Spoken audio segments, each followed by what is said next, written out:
For you this morning, Lord, as vessels, Lord, vessels that need filling. And Lord, I pray that this morning, I just ask your blessing on this service, Lord, on these people that have come out this morning or who may be joining online and watching. And Lord, I just ask for your blessing. Vessels this morning have come, Lord, willing to be filled. And may we have the desire, Lord, to be filled this morning as well. And we ask these in your name. Amen. Okay, so this morning, the title of my message, the message this morning is, When Did You Last Eat? It's one that I was able to do, I think a few weeks ago in my home church. My home church, if you did not meet me the last time I was here, is just right over in Athens, Vermont, Community Christian Church with Pastor Noyes there. And I fill in for him whenever he needs somebody to fill in for him on Sunday mornings. And then I am typically the one that preaches every Sunday evening service. So this is a message that is close to my heart. And the first verse I am going to start out with this morning is a fairly familiar verse. It is in the 23rd Psalm. But I'm only pulling one verse out this morning. It's verse 5. Thou preparest a table before me in the presence of mine enemies. Thou anointest my head with oil, my cup runneth over. The main portion of this that we are going to be focusing on this morning is the first half. Thou preparest a table before me in the presence of mine enemies. Being in Vermont, there is a sound that if you have been here even at least one winter, you don't have to see what is going on to know what that sound is, and that sound is the sound of tires just spinning on ice. I don't care what type of vehicle you have, how good of tires you have on your vehicle, you have at least a few times spun your tires.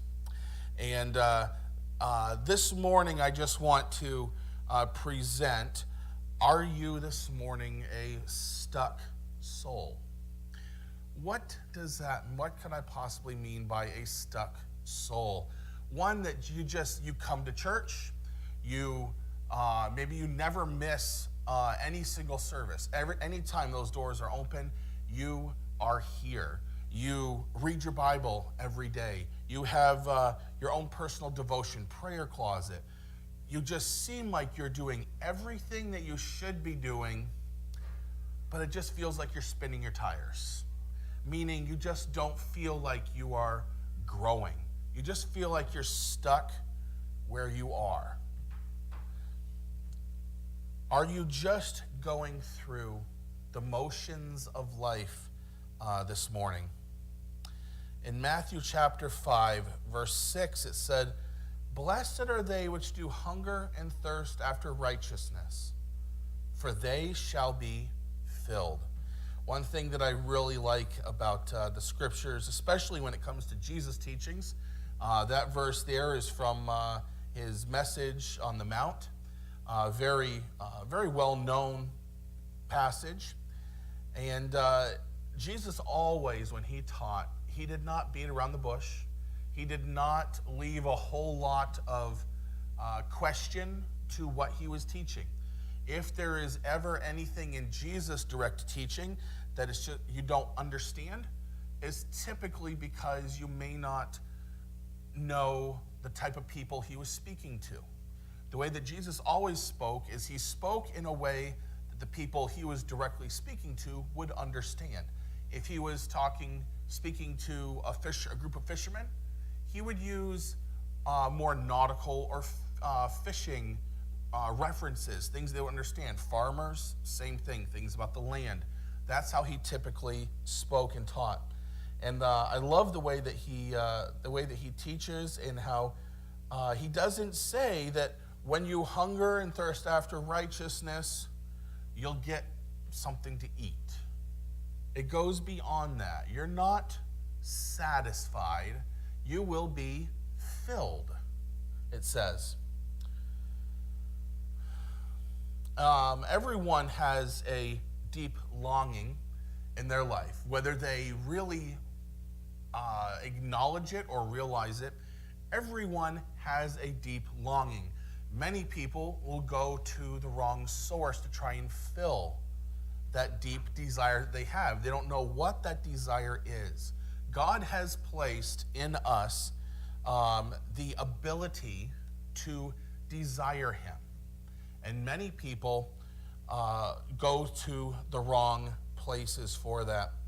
You know, when you look and you watch the average TV show, you are roughly 20 minutes or so of that episode of film, you will say, for a 30-minute segment. It's typically 20. But so what typically happens is we can sometimes get in that rut of, okay, 20 minutes. It starts out with this bad thing, 20, 30 minutes later, oh, everything's all hunky-dory, everything's great. It's a happy ending every single time.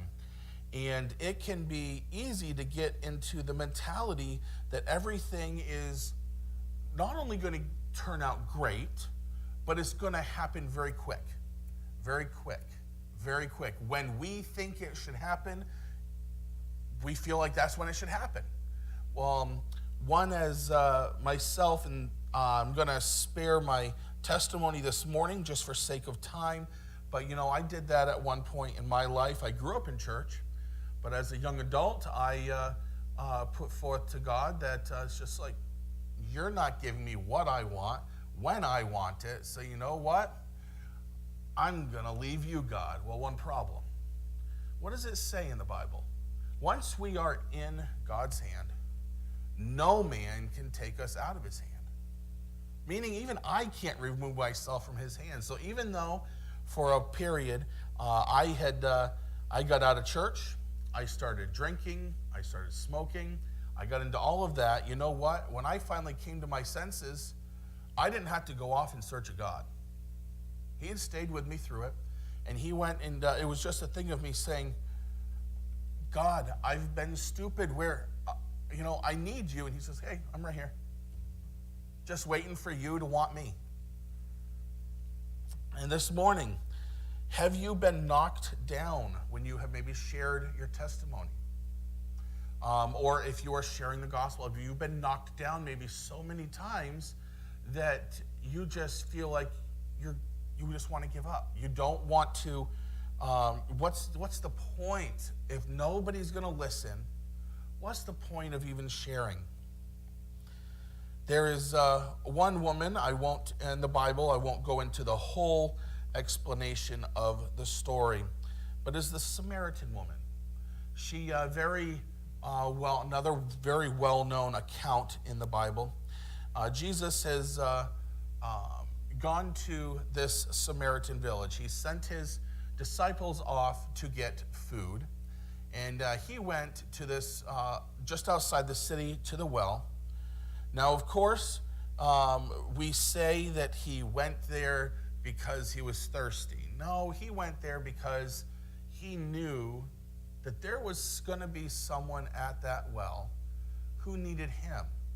Someone at that well who was going to be drawing water, but she was thirsty. But she could not quench that thirst there. And as it goes through the account there, I will read part of that account in John chapter 4. I'm going to read verse 7, and then skip down and read verses 13 through 18. There cometh a woman of Samaria to draw water. Jesus saith unto her, give me to drink. And that's verse 7. And then after a short time there, of conversing back and forth, Jesus answered and said unto her, whosoever drinketh of this water shall thirst again. But whosoever drinketh of the water that I shall give him shall never thirst. But the water that I shall give him shall be in him a well of water springing up into everlasting life. The woman saith unto him, Sir, give me this water that I thirst not, neither come hither to draw. Jesus saith unto her, Go, call thy husband, and come hither.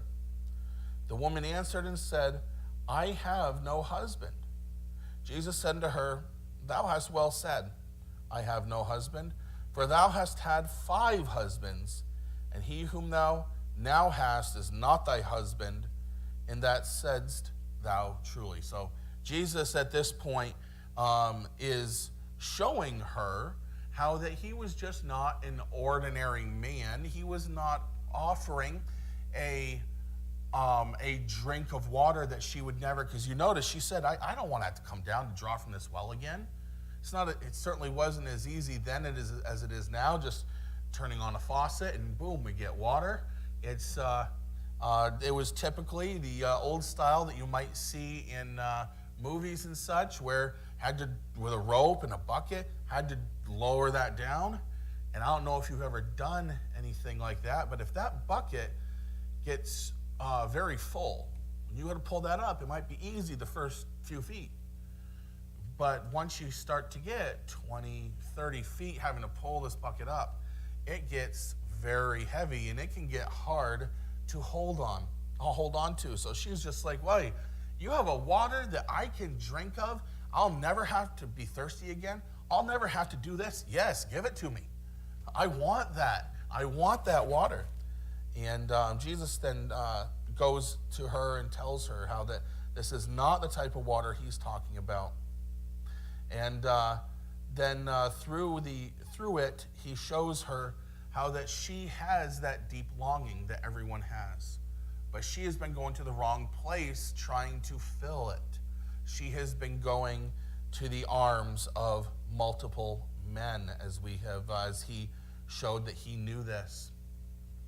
And what he was offering was a water, was a sustenance that would fill that longing that she had. She had no idea how to fill it, and that's what he was offering. You know, ignoring our call as Christians, I'm sure this is not how it's pronounced, but I'm going to call it acedia. Acedia is the original form of the word sloth, which of course is one of the original 7 deadly sins. And what acedia is, in fact, is a retreat to mediocrity after commitment. So that is where you start out as this on fire Christian. No one can beat you down, but after whatever amount of time, different people at different times. Some, it could be 30 years before they start to have that feeling of being burnt out. They start to have that feeling of, I just don't feel like I'm being blessed anymore. I just don't feel like I can bless anymore. Maybe that's the problem. Maybe you have just given and given and given and given for so long, you just haven't received anything. You've given to the extent that you just cannot give anymore.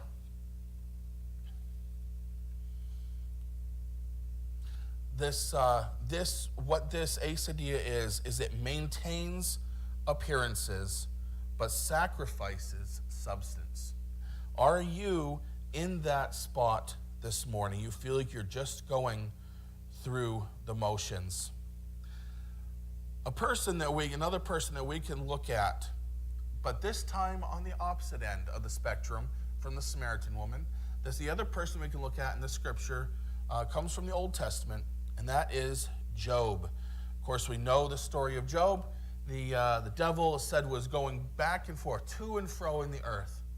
He was trying to find something himself. He had an empty hole. It's almost like he had gotten stuck in a rut. He's like, yeah, I might be knocking down these Christians. I might be doing this. It's just not a challenge. I'm not getting anything out of it. Well, what does God say? Too bad for you. No, he says, hey, have you considered my servant Job? I mean, could you imagine doing that as yourself? If somebody was looking to harm someone that you loved, would you or they're looking to harm someone, would you offer up your loved one? Well, essentially, that's what God's doing here. But why? God knew Job. And how did God know Job? Try saying God and Job several times in a row. Job knew God. He knew him not just as this man in the sky, not just as one who reigns and is control of everything. He knew him on a personal, intimate level. And because of that, his faith was so great that God offered Job to the devil. And of course, Satan then goes, he said, you can do whatever. The first stipulation, God's first stipulation was, you can do whatever you want. You just can't touch Job. Of course, Job lost literally everything, family and all, other than his wonderful, loving wife. If you are very familiar with the story, you know why I put that sarcasm there. And so it is, but of course, that doesn't knock Job down. So then he goes, the Satan goes back to God. He's just like, you know what? Of course, I took away all of his possessions. That's because you wouldn't let me touch him. You wouldn't let me do anything to him. God's like, fine. Do whatever you want to him. You're just not allowed to kill him. You're not allowed to take his life. So that's when Job was inflicted with boils and such, and it said it was so bad, he took a piece of broken clay pottery, and would just scrape just to try and get some relief from it. And it was really bad. And of course, the reason why I said his loving wife was, what did she say? Oh, just curse God and die. What a wonderful, loving wife that was, right? I'm so thankful that my wife is nothing like that.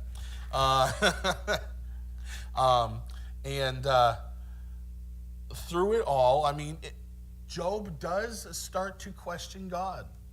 Through it, he does. Could you blame him to a point? But does he curse God? He does not. Through the whole thing, he's asking God, why are you doing this to me? Why are you allowing this to happen to me? And this is actually one that I did not pull out, so give me a second while I turn to it real quick. I just want to give you God's exact answer to Job's questions, and that is in Job, 38. Job chapter 38, verses 2, verses 2 and 4. We're going to skip one. Where wast thou when I laid the foundations of the earth? Declare if thou hast understanding. Then down to 6. Whereupon are the foundations therefore fastened? Or who laid the stone thereof? How does God answer Job's questions? With questions. He's saying, Job, where were you when everything you see around you was created? Oh, you weren't there? Well, I was. Job, when all of this stuff was put in place, where were you? You weren't, but I was. What was he saying to Job? Job, it got hard for you, but don't worry. I was in control, and I am still in control of everything that goes on. And then, of course, now this story is one that you could say has a happy ending, and that is he gained everything back that he had lost double fold. So he was originally a very wealthy man. Well, he was twice as wealthy, a wealthy man afterwards, and that's how God had blessed him through this. We just finished on Sunday nights a couple weeks ago a series that took a year to get through it, and that was Jesus' parables. Looking at all of Jesus' parables, and one thing that was very common throughout Jesus' parables was one major thing was his warnings to us of enemies or of the enemy, those who will come into the church, come into your life, might even be presenting themselves as Christians when they are not. They are seeking to destroy. Well, through these hard times that we may have, I just got a little bit here left.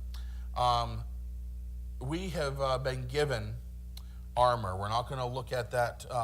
We're not going to focus in on that this morning. But we are given different pieces of spiritual armor to gird ourselves with, to help us in this spiritual battle. For those of you who have been Christians for, say, a good period of time, I think you can agree with me that when you became a Christian, it did not get easier. If anything, it got harder. And even Jesus in his teachings said it will. Once you become a Christian, brother will turn against brother. You may even have family turn against you because of the stand you take as a Christian. And so we are given these different pieces of armor to gird ourselves up with. However, we have been given something that tends to be missed. And that is what we read in Psalms 23 this morning. Stop it. Stop. I stuck my hand in my pocket. Can't do that. Sorry. Now I lost my place. Psalm 23, the other thing that we have been given that we tend to so much miss. It's not a weapon. It's a table. Thou preparest the table before me in the presence of mine enemies. So as we are in this spiritual battle, now God will never, or many people say that God will never give us more than what we can handle. I'm sorry, that's a little bit on the wrong side. There are many times in our lives God will give us things that we cannot handle. Why? That is so that way we will learn to trust in him and turn it over to him. And it is in that time that he will then supply us with what we need to handle it. If we could handle everything right from the get-go, it would be very easy for us to get into that place of saying, even if God gave it to us, we could easily get in the state of, God, I don't need you. See, I can handle it. I've been doing it, not realizing that he's given us the strength. That's why many times as Christians, we feel like we get knocked down to our feet. It's because God had to send something our way because maybe we've been getting a little too cocky. A little bit to the point of, me, I'm doing this. When in reality, it was God. So what is the significance of this table? As we are in this fight, in this spiritual battle, of course, God is with us. The picture I want to give you this morning is as you are in this battle against the powers of this world, meaning Satan and his minions, of his demons, as you are in this battle, you are fighting. And you may think and you may feel like, I'm starting to get beat down. What's God doing? We'll just give you this picture. He's off to the side. There's a table he's setting up. Pulls out a table. He's laying out silverware and plate. And then he starts bringing out all this delicious looking food. And it's just like, God, what are you doing? I need you to back me up here, God. Come on. I'm starting to get beat down and you're over there going to have a bite to eat? Come on. What is going on, God? Well, it's at this point that God just says, hold up. And it's at that point the enemy becomes powerless. Meaning, the picture I want to give you, they're just frozen. They can't move. They can't touch you. And it's at that point God says, hey, come here. Sit down. Have a rest. Eat. Drink. I want you to eat of this bread of life. I want you to drink of this everlasting water. Christian, I am here for you. Not just Christian, my child. I am here for you. All this table, I have had this table here for you. I have been willing to set up this table for you whenever you needed it. All I needed for you to do was look to me and say, God, I need you. Have you held out this morning in your life, in your Christian walk? Have you held out because maybe it was the way you were raised to be self-sufficient, always providing for yourself in, we'll say, worldly items, meaning, you work a job to support your family, all that sort of thing. You're in that mentality. Well, it can be very easy for that mentality to creep over into your spiritual life as well. It can be very easy to get into that mentality. This morning, I offer that to you, is going back to Matthew chapter 5, verse 6. Blessed are they which do hunger and thirst after righteousness, for they shall be filled. This hunger and thirst that's being talked about here is not that feeling of, oh, well, there's food out, I could eat. No, it's that desperation. If you think about the old cartoons, you would see once in a while it would show this person in the desert, maybe they hadn't had anything to eat or drink for a long time. They're just crawling on their hands and knees, trying just water, water. They had that desperation. They would do anything to get a drink of water, have a bite of to eat of food. That is what it is talking about here. This hunger and this thirst is one that is out of desperation. It is that deep longing. It's just, God, I can't go any further. I see that. God, I need you. I want you. And Christian, I put that to you this morning. How do we, this hunger, this thirst, this desperation, do you have it this morning?